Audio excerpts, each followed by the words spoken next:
Ang pag-ibig ay parang pag-akyat ng bundok. Hindi laging madali.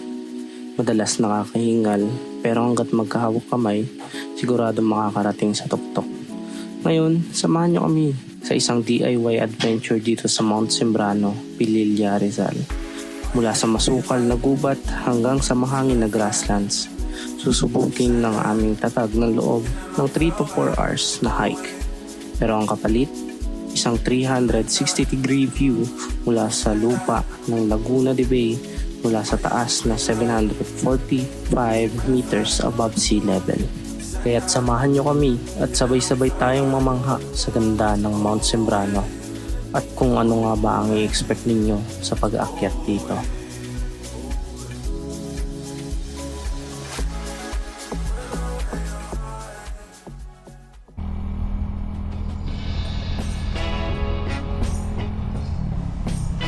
Nagumpisa kami bumiyahe ng 1 AM mula Las Piñas. Hinarap namin ng mahigit 2.5 oras na biyahe para makaiwas sa traffic at maabutan ang malamig na simoy ng hangin. Mula sa south, patungong Rizal para marating ang Barangay Malaya, ang jump-off point ng aming Mount Sembrano adventure. Medyo mahaba ang biyahe, pero ang excitement, higit pa sa layo ng tinakbo namin.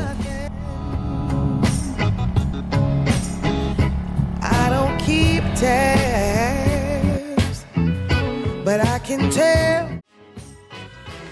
At after ng ilang oras na biyahe, ay nakarating na kami sa Barangay Malaya kung saan sinalubong kami ng isang opisyal ng barangay para i-guide kung saan pwede mag-park ng motor at mag-register para sa pag-aakyat dito sa Mount Sembrano.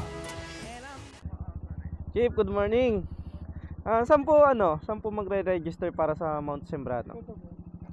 Pwede na po bang mag-register o may dalawa lang po kami? Pwede po. Saan po pwede mag-park ng motor? Dito sa loob. Ayun, pwede daw sa loob. Yan pwede daw tayo mag-park sa loob and pwede na tayo mag-go ahead and register para sa ating. Sir, saan po pwede? Dito na lang? Yeah, dahil DIY tayo. Pwede na tayo mag-register and park dito, no? Dito tayo ngayon sa Barangay Malaya. Yan. Sa Mount Sembrano po, first timer. Ayan, si Kuya magiging tour guide natin. Si Sir. Anong pangalan niya, Sir? Wilbert po. Wilbert. Si Sir Wilbert, no? Register lang kami dito. At fill up natin yung form. Dalawa kami ni Madam. Campsite. 2 hours? 2 hours. Okay. Estimated time po yun. Pwede pong mas mabilis, pwede pong Tapos, kailangan po natin magpahinga kasi assault na po yung kasunod nun eh. Sige. Campsite po hanggang palabas po ng grassland. Siguro po sa peak trip po, abutin po mga 2 hours po ulit. Estimated time po yun. Okay. So, mga approximate. Po, mga picture yung. Okay. Approximate total of 4 hours. 4 hours. Total of 5. Okay.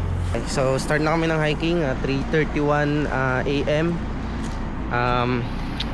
Ito may mga iba na rin dito nag-aantay. Ayan, mga van to. Mga hikers din to. Dito nga ay nag-umpisa na kami umakyat mula sa barangay hall papunta ng campsite ng Mount Sembrano. Kung ikaw ay baguhan sa pag-akyat ng bundok, maipapayo ko na yung mag-stretching muna bago mag-umpisa papuntang campsite. Dahil ang first trail dito ay di biro dahil dire-diretsyong pag-angat at napakatarik ng daan patungong campsite. At after nga ng ilang oras ay nakarating na rin kami sa campsite. Dito kami sa campsite. Time check natin is 4:45, no? Mga ilang oras din yung akyat natin. Dito na magsisimula ang totoong subukan. Mula campsite, sasalubungin kayo ng tinatawag nilang assault trail. Habang papalapit kami sa peak 1, lalong nagiging intense ang trail. Naglalakihang bato at patarik ng patarik na daan. Ang maipapayo ko lang, siguraduhin magsuot kayo ng tamang sapatos na may magandang grip. Yung mga portion kasi rito na maputik at sobrang dulas, lalo na raw kapag inulan kayo. Maswerte lang kami dahil nakiayon ng panahon sa aming pag-akyat. After 40 minutes na bakbakan sa ahon, mula campsite, narating na namin ang Peak 1. Madaling pa nung dumating kami, kaya pagtapos ng maikling pahinga, nag-decide na rin kami tuloy ang lakad. Inabot naman kami ng 25 minutes mula Peak 1 bago makarating ng Peak 2.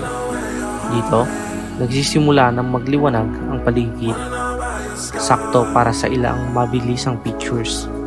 Pero hindi pa kami dyan hihinto dahil diretso na kami sa huling hantungan, ang Peak 3. Ang tunay na tuktok ng Mount Sembrano.